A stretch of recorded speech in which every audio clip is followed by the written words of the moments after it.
What's up, guys? This is Coach Grant with First Down Training, and today we're going to be breaking down a route that cannot be guarded. So I hope this video helps you guys out. Hope it can teach you a few new skills to add to your route running. But also, fellas, if you're a wide receiver and maybe you struggle with what to do this offseason in terms of drills, in terms of gym workouts that can directly translate to helping your skills improve, check out that very first link in the description below for our 8-week wide receiver ultimate workout schedule. It's an 8-week daily training schedule with the exact gym exercises and on-field drills all wide receivers should be doing with sets, reps, and an example of each exercise. So if you guys want some more information, how you can get access to that, check out that very first link in the description below. Let's get started with this video. So the first route I want to talk about here is a post route versus inside shade off man coverage. So normally this is a route where everybody feels very uncomfortable running. They're like, oh, I got to break a post. My post break is at 8 to 10 yards, but the DB is sitting right at 8 to 10 yards on the inside. How do I actually do this? And you're going to get separation on this by simply splitting this DB in half and attacking his outside shoulder. So this is something that a lot of wide receivers do not know how to do. But when we have a DB who's lined up inside shade or inside shade off man, what is his responsibility here? His responsibility is to protect the inside. Do not let us run the post, run the dig, anything like that. So what a lot of guys will try to do is when they have this inside shade off man coverage and they have to run a post, they'll try to stem to the inside. So they'll do something where they stem, they angle their route, like the stem of the route at the DB's maybe inside shoulder, inside hip. Some people call that squaring up the DB. Now, why is that a problem? That's a problem because when you square him up like this, remember, his whole purpose being inside shade was to protect the inside. So if you square him up and weave to the inside or go to the inside, that's going to make him weave to the inside because his sole purpose is to protect that leverage. If you have to run an outside breaking route, like let's say, for example, not even an outside breaking route, just an outside route. Let's say you had to run a fade. That's what you'd want to do. You'd want to square him up. You'd want to attack him to the inside because that's going to get him to move and create more space for you to the outside. But if you're trying to run a post, we can't stem to the inside because he's just going to weave and we're going to end up running right into him. So we have to threaten his outside shoulder and his outside hip. Reason why I have to do that, reason why I have to attack and angle my stem right there is because we have to threaten him with a fade, just like on any situation. Whether that DB is in zone coverage, whether that DB is in press man right in your face type of coverage. He does not want to get beat deep. No DB ever wants to get beat deep unless it's maybe cover two and he's going to funnel you off to a safety. So if we can threaten him with that, that's a great way for me to get separation, but also maintain spacing. Because let's go back to the very beginning. Let's say I do stem him to the inside and I make that mistake. We stem to the inside, we square him up, and then maybe he weaves, but I still run this post. You just cut down probably 3 to 4 yards of space that quarterback had to throw you open. So now you're running your post halfway across the field, and that might be realistic in one-on-ones, but not in a real game scenarios. So you have to attack his outside shoulder and his outside hip. That is insanely hard for this DB to guard because he has to honor a deep pass. So when I come up and I go at his outside shoulder and hip, I got to make sure that I'm selling vertical correctly. I'm running in full stride. I'm not running up to him and then starting to take choppy strides before the break. That's an indicator, and that lets him know that I'm making a cut, right? Another thing that guys will do is they'll run all the way up to his outside shoulder, but right before the break, they'll raise their pad level up, and they start to lean back because they're trying to slow down because they don't want to run into this DB. Fellas, we have to maintain the same speed, maintain the same stride, and maintain the same pad level. And you see that's what this wide receiver does. He goes full speed right at that outside shoulder, throws a cut, and you see how we have space now for that QB to throw me open. I'm not running this thing halfway across the field, disrupting the quarterback's timing and disrupting the spacing of the play. So this post route, fellas, can be unguardable if you know how to run it correctly. And again, it comes down from knowing how to do these things. A lot of guys can do all the moves. A lot of guys can run hard. A lot of guys can do like a rocker step cut like we see this wide receiver do here where he goes 1-2, but they don't know how to apply it. They don't know the exact situation. They don't have the route running IQ to be able to use it in a live game scenario. Fellas, we have to understand when to use my moves just as much as how to use them. And that's how you can be unguardable. So let's play this again full speed. So he comes off here, goes at that outside shoulder, and then throws that rocker step to win on this route. So now, we're talking about a post. We're talking about routes that DBs cannot guard. Another one that is extremely similar is going to be a 10 to 12 yard out versus outside leverage, off man coverage, or zone. So this is another very uncomfortable one that a lot of people struggle with. A lot of people ask us questions about this. How do I do this? How do I run this out route? And it is the same concept, just flipped. Fellas, I want us to be good at the uncomfortable stuff. I don't want us to be good at running a slant route versus off coverage. That's not uncomfortable. I don't want us to be good at running a fade route versus inside shade coverage where the DB's like 2 yards off. I don't want us to be good at those things. Yes, we're going to be good at those things, but I want us to be good at the difficult stuff, because the difficult things is what will separate you from another wide receiver that you're competing with, that maybe a college is looking at. Can this guy run routes, and does he know how to run routes? So now we got a 10-yard out versus outside shade off man coverage. So let's think about it. It's just like the post. It's the flip. You're running a route to the side of the leverage. So he's outside leverage, and you have to run an outside breaking route. So number one, what is his priority here? His priority is to protect the outside. He does not want us running a fade, running a comeback, a corner, an out route. So he's sitting right at the outside. Usually DBs will play like this when it's off man if our split is cut down and we are closer to the offensive line.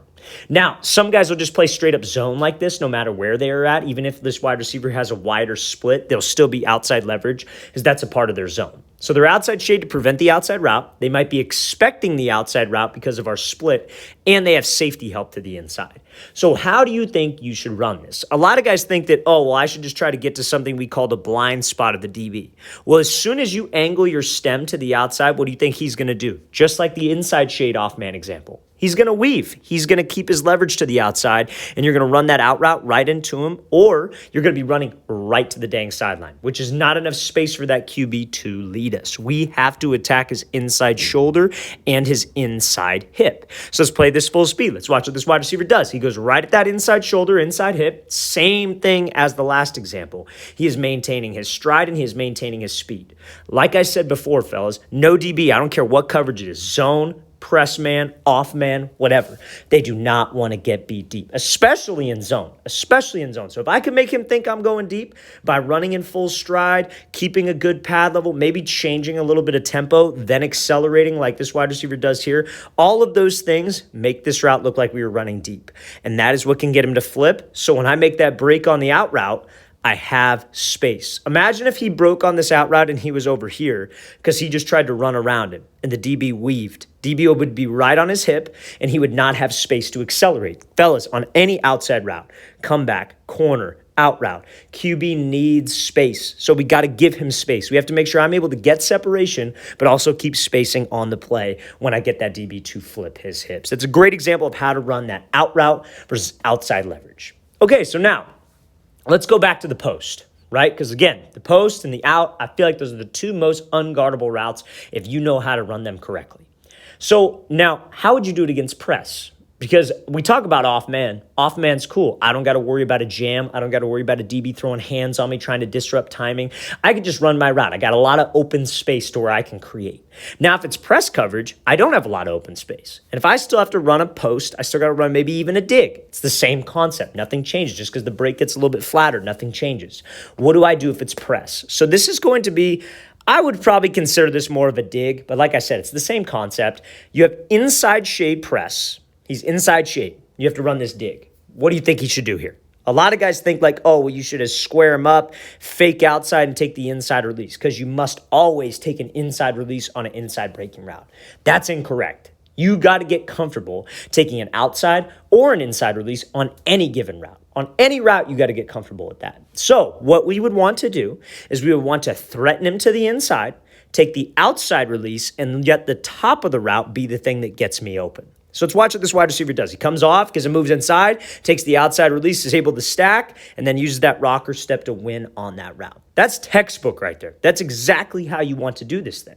Because he's inside shade, and again, based on the DB's leverage, that determines that tells us what he's trying to do. How close or how far he is does not necessarily dictate his responsibility. Like, it doesn't make his responsibility any different.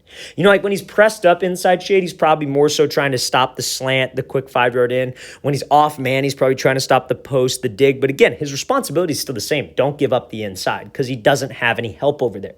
His help is going to be the sideline. So as a wide receiver, when I come off the line, I get this look. I got to give a move inside to just hold him there. That's the only way. Everybody loves to talk about, oh, our goal is to move the DB off his platform. Well, when do I actually do that? What's the kind of the mindset behind that? He's inside shade. Okay, I'm going to move him inside. I'm going to threaten him where he doesn't want me to go because that is the only way that I'm going to get him to move. If you try to threaten him outside, he's like, good, I want you to go outside because that's where my help is, which is the sideline. So we threaten him where he doesn't have help. And that's what can even just get him to hesitate. And if we get him to hesitate and I get a free release to the outside without a big jam, I win. I did my job off the line. Now it comes down to trusting yourself at the top of the route. I maintain spacing because, again, if we were to try to force it, let's say we were to try to just throw a jab outside then go inside, DB's going to stay square. He's going to shuffle with us, reroute us over the middle of the field, and we lose spacing. Just like how on a post route, when it's off man inside shade, we don't want to stem him and then try to break under because we cut down the spacing and that will screw up the timing with the quarterback. You're getting to the area that he needs you to get to too quick, and that screws up his timing. He's not going to give you the ball. One-on-ones, it's different. In a real game, that stuff matters. So we need to keep spacing and timing. So when we go to the outside or we take the outside release, one of two things is going to happen. You're either going to restack him or he's going to play it well and be right on your hip.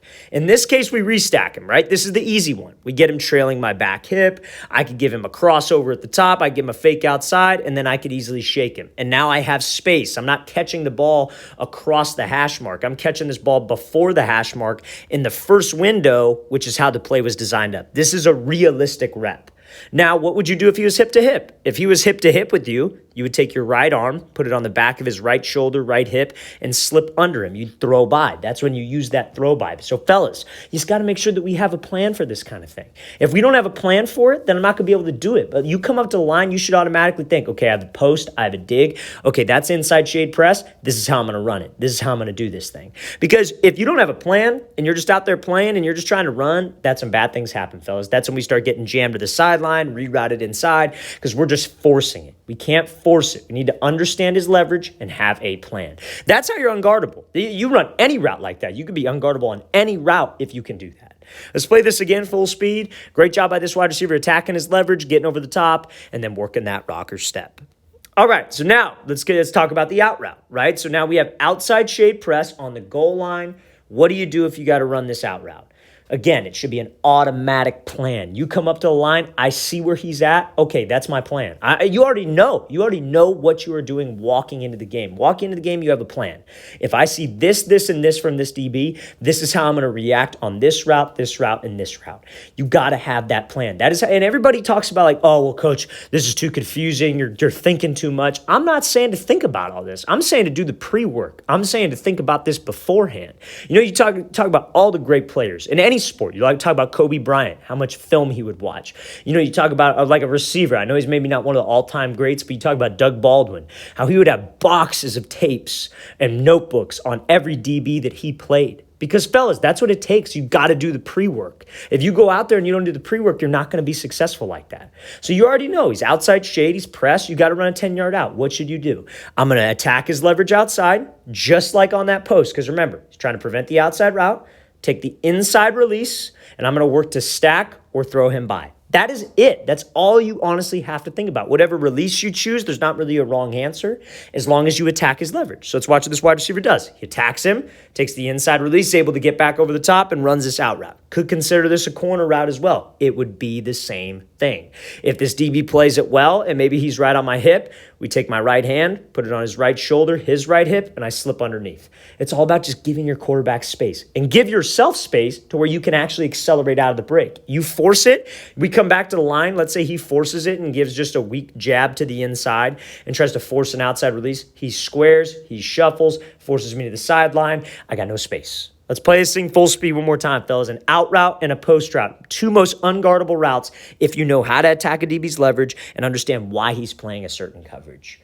All right, fellas, really want to thank you for watching. I really appreciate it. If you guys have any questions at all, please don't hesitate to leave those in the comment section below. Always appreciate the feedback. It's always great to hear from you guys as usual. And again, fellas, if you guys would like a full 8-week wide receiver on-field and gym workout schedule, check out that very first link in the description below. I'll see you guys next time.